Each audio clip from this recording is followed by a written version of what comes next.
Hi entrepreneurs, welcome to my channel. This is Entrepreneur's Diary and I'm Gisela Lyshetti. So today we have something very exciting.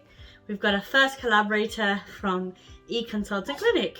So eConsultantClinic is a platform that allows patients and consultants to have second opinions, speak to one another, and really it's like an online version of a platform, and it's really great because you could have like prescription medication, scans ordered as well based on the consultant's second opinion, and also everything that is done is also then given to the GP as well, which is amazing. So I now have the founder, one of the founder, Dr Mouli Doddi, who is going to join us.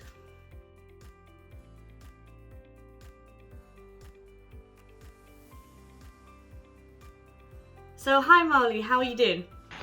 Hi Gisela, hi, I'm good, thank you. How are you? I'm great, thank you. Well, first of all, thank you for obviously coming and sharing your thoughts and your knowledge, expertise with us, and everyone at Entrepreneur's Diary. And you know, we are so happy to have you here.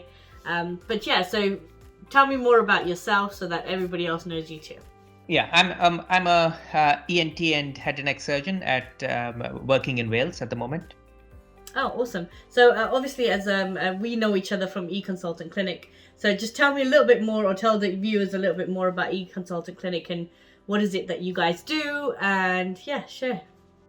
Yeah, so this concept of this eConsultantClinic occurred to me a few years ago because UK has a great healthcare model, but one problem with that is access to the specialist directly. So the patient has limited access to a specialist, and I thought in this day and age and in this digital age, the specialist opinion at least should be more accessible. And I noticed that when I was doing my fellowship in Australia, when I was speaking to friends in other countries, I thought other countries had more access to the specialist. The patient had more access, and I thought that should be addressed.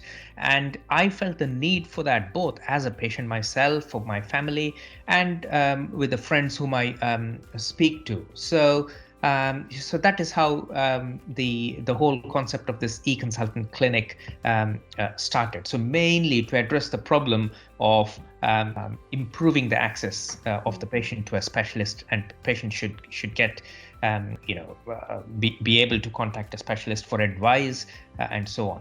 Yeah. Wow, that's amazing.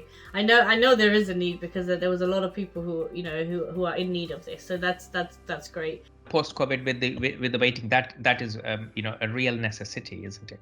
Yes, that's so true. And especially like working with you, I know that you're very much into research, and when we spoke that you had so much research done already. So tell me a little bit more about why you do research, how does it help you, and yeah, what's your take on it? Well, when I wanted to address this problem, I thought there are a few things that I don't know.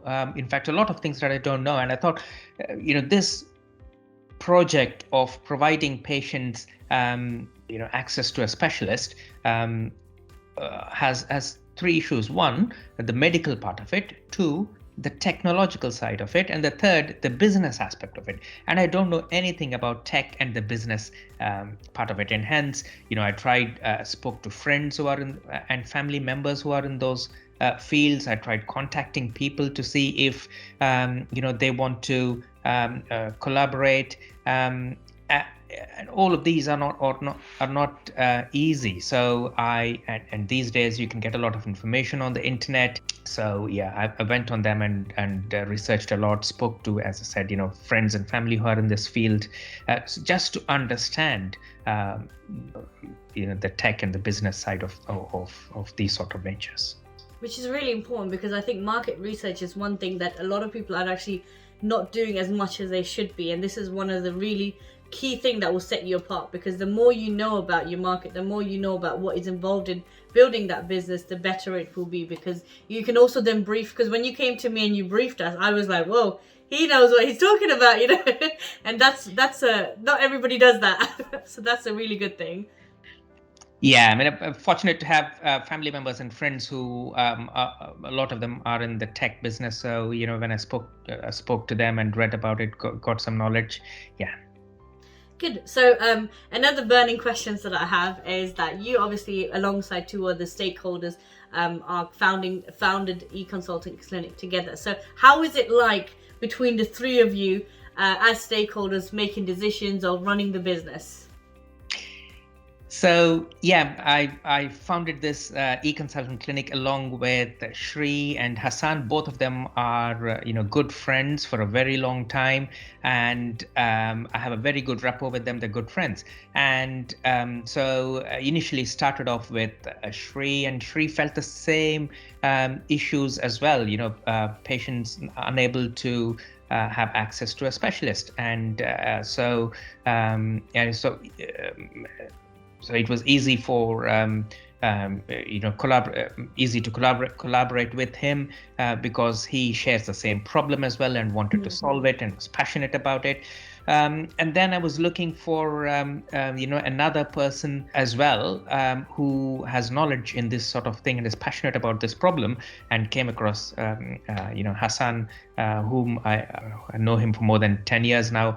And he was trying to solve the same problem, and I thought, well, very, very, very good. And he was searching for people on LinkedIn who could sort of take this idea forward. And I said, mate, I'm just trying to work on this as well. So that's how we all collaborated, and each one had their own strengths. Like Shri is very good at implementing stuff, and he's good in the financial aspect of it as well. He knows the marketing side of it, so he's good in that aspect. Hassan has a very clear mind, and his ideas are very clear.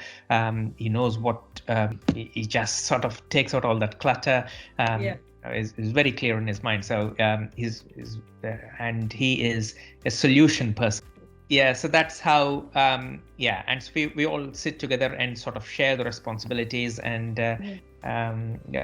gets this going, because we're all, as ENT surgeons and head and neck surgeons, we got sort of very busy personal and professional lives.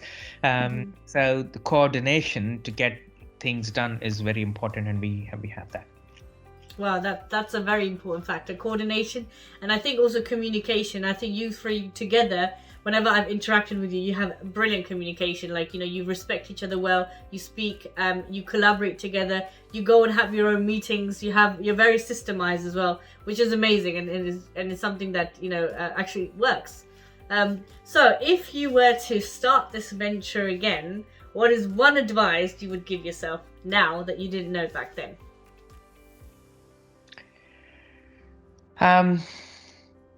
Difficult question. I would say, be prepared for. So there'll be lots of hurdles and difficulties. And you'll reach a point where you think, oh, this cannot be done, I just want to give up. So I would say, be mentally prepared for the long haul, for all these obstacles. And there will be lots of hurdles, as I said, and you just have to try and solve one thing after the other. Learn the lessons quickly. So one thing I learned, which I would wish I knew that before, was to get the minimum viable product out quickly. We wasted a lot of time trying to sort of get the correct product. I think, I would say get the product out quickly, and learning from the experience from the customers is far more important, and so that you can make changes on the product and get the product out, according to the feedback of the customers. Yeah, that is a very good, valid point.